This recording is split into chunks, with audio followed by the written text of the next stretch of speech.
Build discipline by challenging yourself intentionally. Many Americans have really low levels of self-discipline precisely because they have made their lives as comfortable as possible. In fact, if you were to look at the typical ad shown on primetime TV in the United States, a recurring pattern appears. The ad would tell you about a product or a service that would make your life so much more convenient, easy, and simple.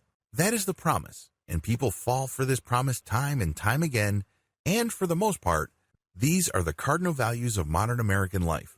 It's all about convenience. After all, we live in a society where we want our pizza in 15 minutes, or we expect it to be absolutely free. Well, here's the problem.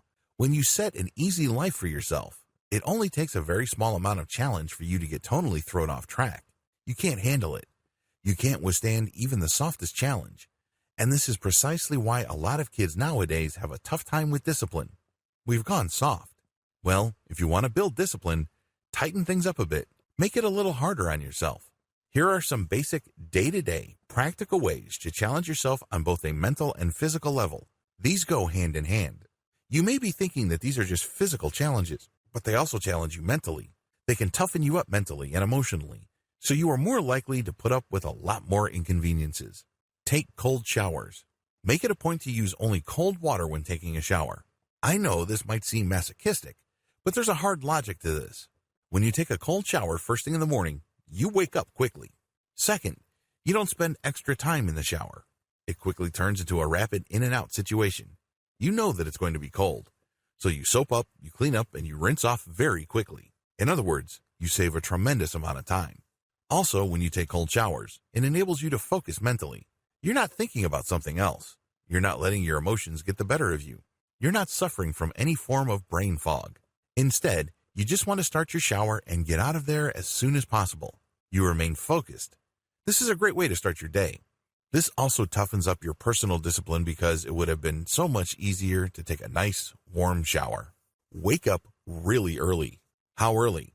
How about 4 or even 3 in the morning? Wake up as early as you can. When you wake up early, you actually tap into a tremendous amount of physical energy. Put this to good use by pairing it with some sort of daily morning exercise. When you wake up early, you are able to focus more clearly. The downside, of course, is that your body is going to put up a fight. This is where you'd build discipline. Let's face it, if given a choice, most people would rather keep clicking the snooze button on their alarm clocks.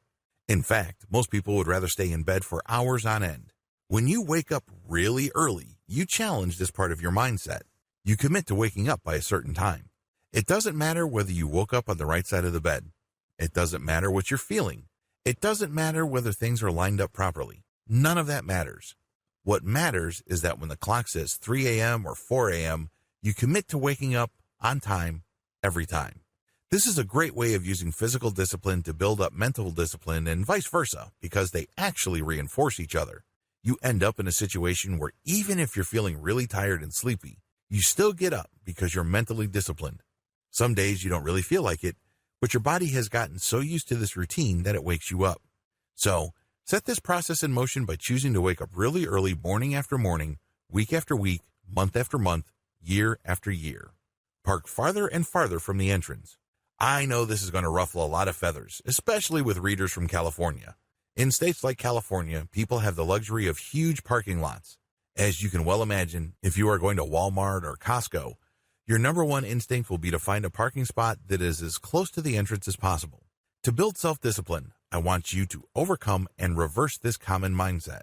Instead of driving around in circles trying to spy on a parking spot near the entrance that just opened up, make it a point to look at the farthest part of the parking lot and try to park as close to it as possible.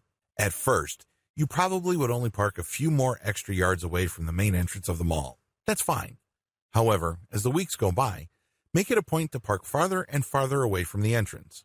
This should apply across the board. It doesn't matter whether you're going to Costco, to your office, or to some sort of sports venue. Exercise this. At first, it's going to be a hassle because you're used to looking for the nearest parking spot, but eventually, you'll get used to this.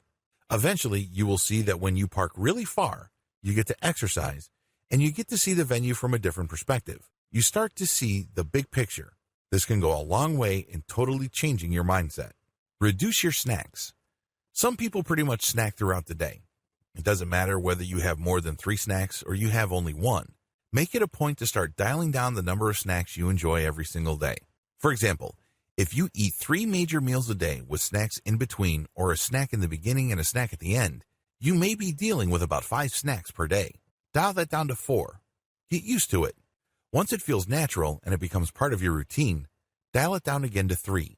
Repeat the same process. Get it down to 2, then to 1, then to 0. It can be done, and it really all boils down to getting used to the process.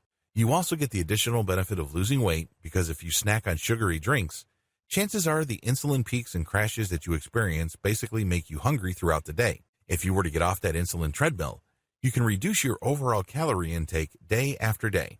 Commit to reading a certain amount of words daily. A lot of people think that they read enough materials every single day. Unfortunately, these are just all estimates.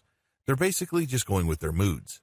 If you really want to become more disciplined, you have to put yourself on a hard quota regarding the amount of words you read every single day. You don't have to overdo it. You don't have to be a hero.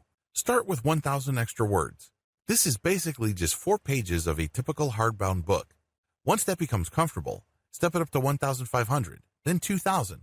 Eventually, you should make it a point to read one 200-page book every week. You may be thinking that this is a lot, but if you went to college, you know that this is actually nothing, because in many courses, you're expected to read 4 or 5 full books every single week. We're talking about hundreds and hundreds of pages. So, get up to 1 full book per week, then try to double it after a few months, then try to double that after a few months. Not only would this build up your practical levels of discipline, but it also helps ensure you become a more knowledgeable person. Your conversations become more interesting. You also get to deepen your personal knowledge and expertise. Why is this important? Well, we live in a modern information-based economy. The more information you have that other people don't possess, the more credible you become. This can translate into bigger paychecks and greater economic opportunities.